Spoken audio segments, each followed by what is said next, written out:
हम बात कर रहे हैं आज एक ऐसी मोटिवेशनल स्टोरी की जिससे आप समझ पाएंगे कि विश्वास की शक्ति क्या होती है। तो चलिए बढ़ते हैं आगे। इंग्लैंड में एक पादरी थे। पादरी यानी जो चर्च में काम करते हैं, जो शादी या फिर चर्च में जो पूजा स्थापना वगैरह करने के लिए होते हैं। पादरी का विश्वास की आध्यात्मिक शक्ति में अटल भरोसा था। जो कोई भी उनके घर में एक बार आ जाता, वो उनकी आतिथ्य और सत्कार के प्रभाव से इतना ज़्यादा प्रभावित हो जाता था कि वह बिना उससे प्रभावित हुए वो उस घर से जा ही नहीं सकता था। उनके मन में लोगों के लिए अथाह प्रेम भाव था, इसलिए लोग उनका बहुत ही सम्मान भी करते थे। एक दिन जेल से भागा हुआ चोर रात में शरण लेने इधर उधर घूम रहा था कि अचानक उसने देखा कि पादरी का घर है जिसका दरवाज़ा खुला हुआ है, इसलिए वो उस ओर चला गया। जैसे ही उसने पादरी के घर में दरवाजे के थ्रू प्रवेश किया, पादरी ने उसे देखते ही उसका अभिवादन किया, मतलब कि उसे वेलकम किया घर में। उससे कहा, तुम्हारा मेरे इस घर में स्वागत है मेरे भाई, लेकिन तुम ये तो बताओ कि तुम हो कौन और यहाँ करने क्या आए हो। इस पर चोर ने सफ़ेद झूठ बोलते हुए कहा, फादर, मैं एक मुसीबत में हूँ और रास्ता भटक गया हूँ, और अब मैं कि मुसाफिर हूँ, तो मुझे इधर उधर भटक रहा था इस रात में, तो मुझे थोड़ा सा सर झुकाने के लिए जगह चाहिए।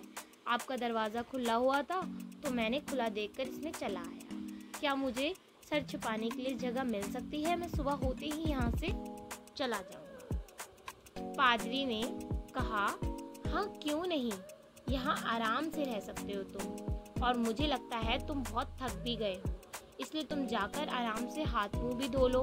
मैं तुम्हारे सोने और कुछ खाने का प्रबंध कर देता हूँ। इस पर चोर पादरी का आभार व्यक्त करते हुए स्नान घर की ओर चला गया, और इतने में पादरी ने उसके खाने और सोने की व्यवस्था भी कर दी। पादरी ने उसका बहुत अच्छे से आतिथ्य सत्कार किया, यानी जो रिलेटिव्स आते हैं उनका वेलकम करते हैं ना, और फिर उनके साथ इतने अच्छे से बिहेव करते हैं तो उसने आतिथ्य सत्कार किया और उससे अच्छा भोजन करवाकर उसे सोने की व्यवस्था भी कर दे दी, और कहा कि अब तुम आराम से सो जाओ, सुबह उठकर देख लेना क्या करना है। रात को सब सो जाने के बाद चोर के मन में चोरी की इच्छा जागृत हुई, और उसने पादरी के घर से सोने के 2 दीपदान चुराकर वहां से निकलकर उसी रात भाग गया। रात में अचानक पुलिस ने देख लिया, क्योंकि पुलिस तो पहले से ही तलाश में थी, और वह पुलिस के हत्थे चढ़ भी गया। तो पूछताछ में उसने बता दिया कि मैंने ये एक पादरी के घर से चुराया है।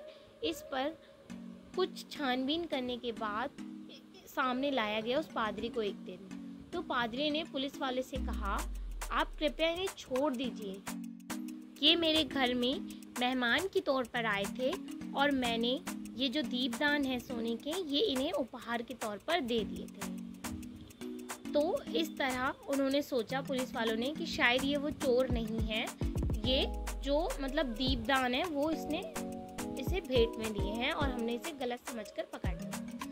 इतने में चोर के जो बुद्धि थी, जो ज्ञान चक्षु थे, वो खुल गए, और उसे अपनी भूल का बहुत एहसास होने लगा। वो गिल्ट सा फील करने लगा कि मैंने इसके घर चोरी की और इसने मुझे तब भी बचा लिया।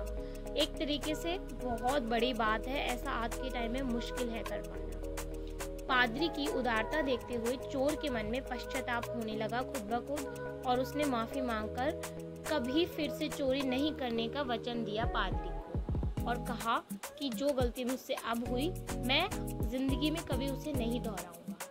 इसलिए मैं वादा करता हूँ कि मैं आज के बाद कभी भी चोरी नहीं करूँगा।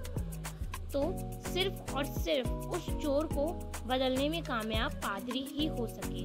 क्यों हो सके? क्योंकि उनका एक उदार मन था, एक इतना बड़ा मन कि उनके घर में इतनी कीमती चीज़ चोरी हो गई, लेकिन उन्होंने उस कीमती चीज़ को महत्व नहीं दिया।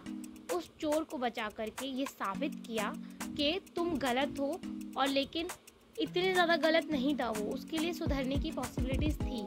तो पादरी ने उसे बचाकर उस पर एक ऐसा ना चाहते हुए भी उस पर एक ऐसा एहसान सा हो गया कि वो उस एहसान के गिल्ट में अपने आप ही सुधर गया। इसलिए अपनी लाइफ में कुछ चीज़ों पर मतलब कुछ रिलेशंस में विश्वास कीजिए, और कुछ में ही क्यों, हर रिलेशन में विश्वास कीजिए। लेकिन आई नो दैट कि आज के टाइम में ऐसा ज़माना नहीं है कि हम ऐसे ही कोई बाहर से आ जाए यहाँ और हम उस पर, बट एटलीस्ट हम अपनी फैमिली, अपने रिलेशंस, अपने पार्टनर्स में तो बिलीव कर सकते हैं ना।